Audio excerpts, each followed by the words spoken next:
Spain, there's a September haze. It's a country that exemplifies the European dream of a prosperous life buoyed by a generous welfare state. It's a country used to fiesta and dance, regality and ceremony, to pomp and victory. A nation that has, in the past, run with the bulls and lived to tell another tale, has now been trampled in its path. Nosotros somos el Lehman Brothers de Europa. Spain is the Lehman Brothers of Europe. Today in Spain, the drumbeat of progress has stopped, and the song that it sings is off-key. With anticipation heavy in the air and the political and financial future of Europe and its place in the world at stake, those looking for clues on how best to emerge from the Great Recession are turning to the Iberian Peninsula. That Spain is the linchpin. Spain is the country in which the crucial battle for the Eurozone is being fought. Recent news that Germany, Europe's economic powerhouse, posted its fastest growth rate since the end of the Cold War, has lifted spirits in some parts of the Eurozone. But here in Spain, the continent's fifth largest economy, the symptoms of the Great Recession remain acute. A high budget deficit, a troubled banking sector, a polarized political system, and a state hamstrung by resurgent regional governments. Integral to the European economic project, but locked in its worst recession since emerging from fascist dictatorship, Spain is frozen in a moment that history may judge as watershed for the continent, and a test of how far governments can and should go to unfreeze progress. For the Eurozone, I think this is definitely the most defining moment of all the defining moments. The questions become, if Spain's economic woes intensify, is the country too big to fail or too big to save? And if it needs saving, who will do it? A country that has always had reason to dance is settling in for a distinctly European hangover.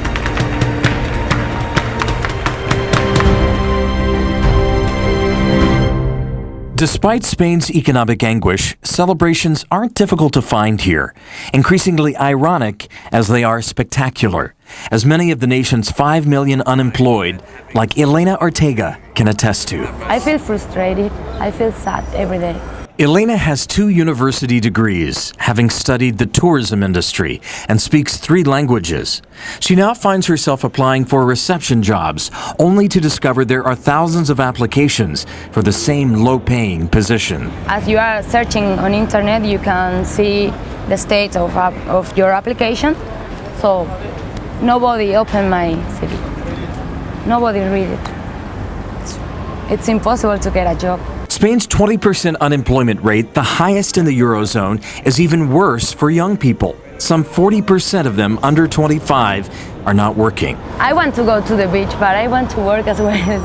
I don't mind working like 9 hours, 10 hours. I don't mind. But Elena is at the vanguard of a new brand of young Spanish worker, one who is desperate to work and critical of the rigidity of the labor market.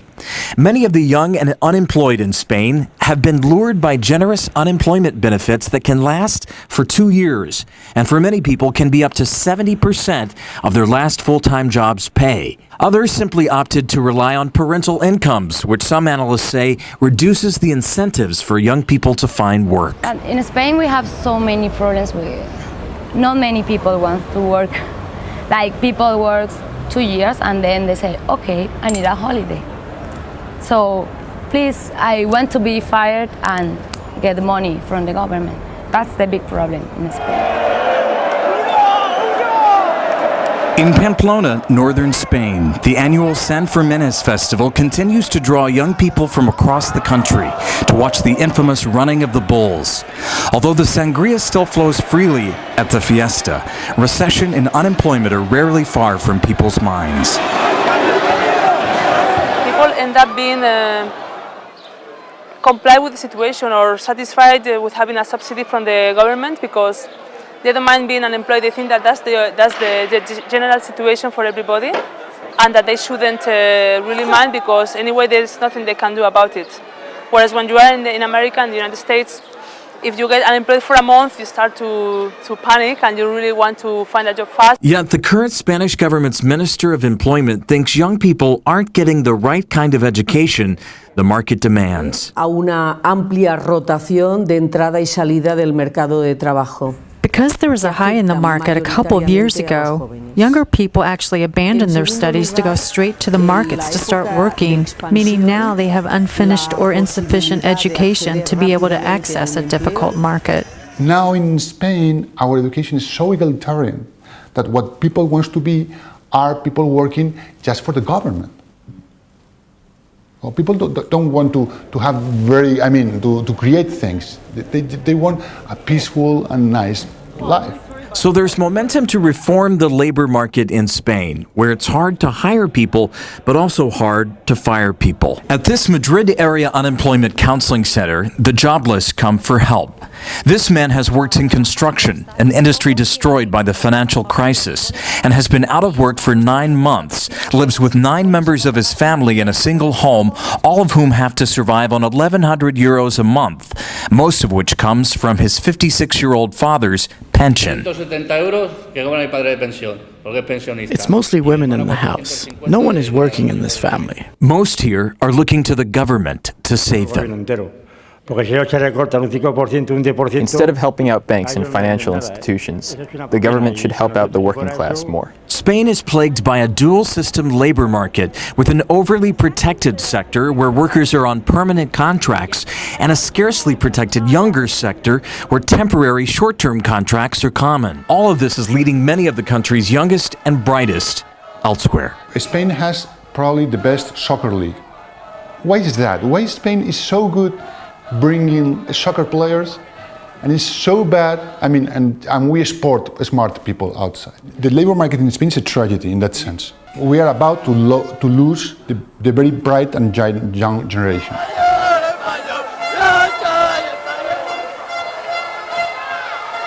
In Europe, there has been a classic distinction between the northern countries and those perched along the Mediterranean. A place where leisure is fundamental, indulgence customary. Who would want to be chained to the desk with these views at your doorstep? But here in this millionaire's playground of Marbella, Spain, a paradise is showing signs of decay. Just blocks from the ritzy resort where American First Lady Michelle Obama vacationed this summer, this 5-star hotel sits abandoned, victim of a massive overbuilding and construction bubble and burst. Many people come, my clients who come here and live here, they say, where are the people? Nobody's there, you notice. And dotted along the pristine Med, incomplete buildings that punctuate the plight of Spain's coast. Monuments to Europe's biggest housing bubble and its biggest housing bust. They don't finish it. They said maybe 2 years ago it will be finished. It's not finished. And they couldn't even get back now the money they invested because you can't sell it at all. The coastal property bubble here was not just a product of easy credit and investor speculation. As prices soared, people buying houses in Marbella were frightened into the market. With prices rising so rapidly, they felt they would be irresponsible or simply priced out of the market if they didn't buy when they could. The results are grim. A glut of homeowners stuck with sky-high mortgage payments and a home that may have halved in value. And now, as the economy contracts and Europe's recession brings less tourists to Spanish shores, many here also face the threat of unemployment, a far cry from the picture postcard image of the Costa del Sol.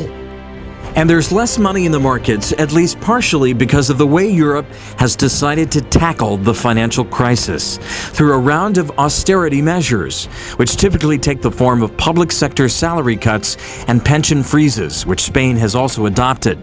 Eurozone nations are under the gun to reduce budget deficits to 3% of GDP by 2013 across the board, although Greece and Ireland have an extra year. It's short-term pain, long-term gain. America has chosen the opposite path. Is the most sweeping economic recovery package in our history.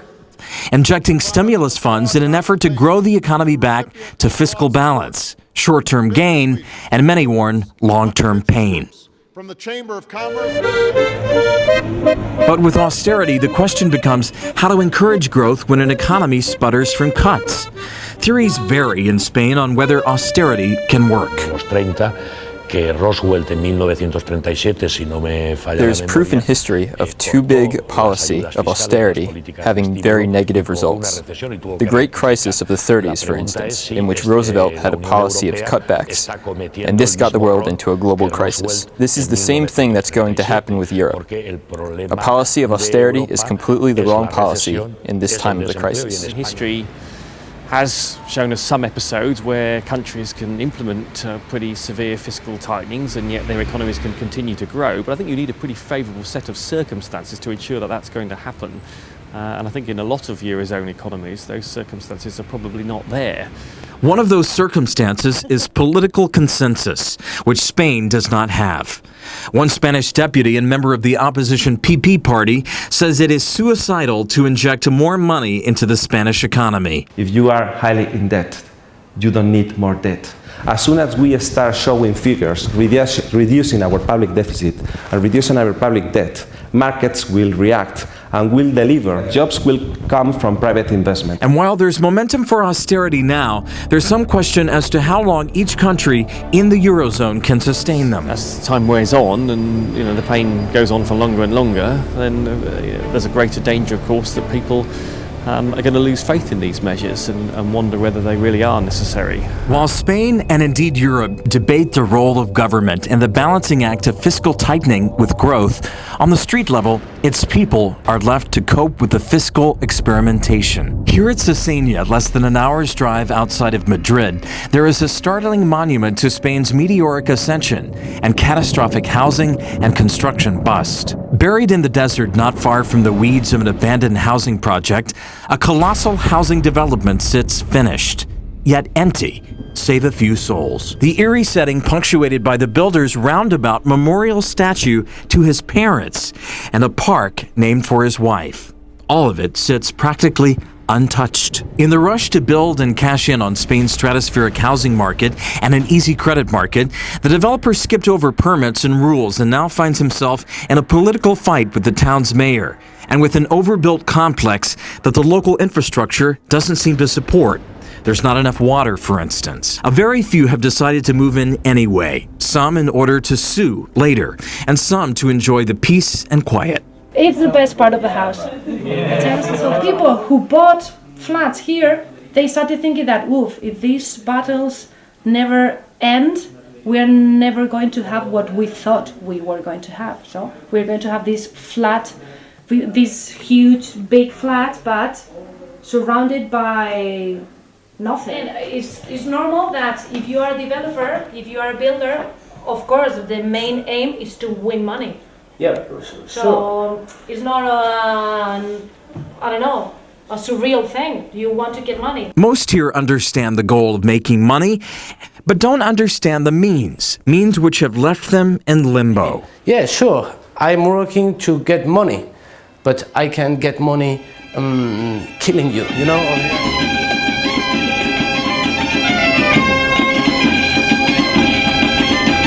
So why is Spain so pivotal for the European financial crisis and even the global economic crisis? Evidentemente, está perdiendo. Is the world going to get Europe out of the crisis, or will Europe drag the rest of the world with it? Nosotros somos el Lehman Brothers de Europa. Spain is the Lehman Brothers of Europe.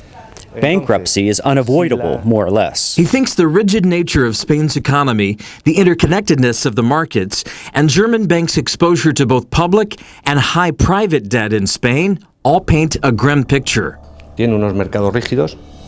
Tiene un endeudamiento alto. Spain can't devaluate its money. It has to work within the EU with all the deficit requirements related to that. Spain is dependent on foreign investment. It's too late. It's crossed a line. Public debt plus private debt is 270% of GDP. Who's going to be the hero that's going to save a country in this situation? There's no one who's going to do that. Estos países del sur, los PIGS. The world is afraid that the PIGS countries can't pay back their foreign debt. Spain has a high budget deficit, but not a high debt, which is the opposite of Greece. So what's the problem? It's no big deal. Nothing's going to happen. And besides, you have the IMF. That could solve the problem anyway. Spain's situation is bringing to light questions about the political structure of Europe's union. Policymakers are grappling with how much more integration might be needed and would be possible between countries which share a common currency but have in many cases different fiscal strategies and, of course, cultures and languages. This is about the financial system, but in fact, it is launching a process of reform of global governance. What the crisis has shown is that the Eurozone as it stands doesn't work. This monetary union with lack of a sufficient degree of fiscal coordination does not work. To make it work, there is a need for very serious institutional reform, and I see very little political appetite for this. There are also calls for a central treasury for Europe. Europe has a general bank, and the U.S. has a general bank. But the U.S. has a treasury, and Europe doesn't have a treasury, so that's the big difference.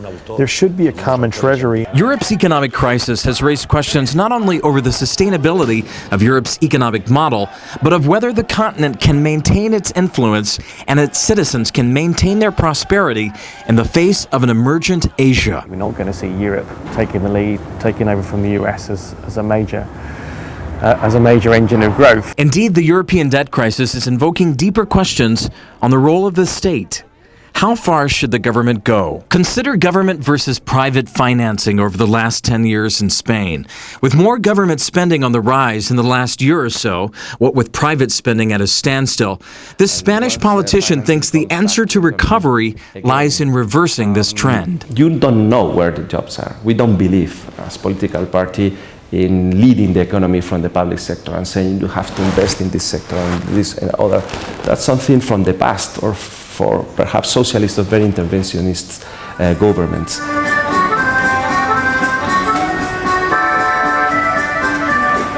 What Spain has going for it is that its economy has not been based solely on the credit and real estate bubbles. Bilbao on the north coast has weathered the storm relatively well. As some sectors of the Spanish economy are buoyant, there is a growing acknowledgement that regardless of what happens, the decades of ample welfare and government subsidies are ending. I find that people mention too much the world government or president as if the solution to the whole situation should come from above, and I think we should all have a more proactive attitude. The solution is not a subsidy, but to really move on and find maybe a job which is not exactly what you want, but will put you back in the market, and then we will all become more competitive. How proactive Spaniards are, in particular, could well tell the story of Europe's place in the world for the next generation.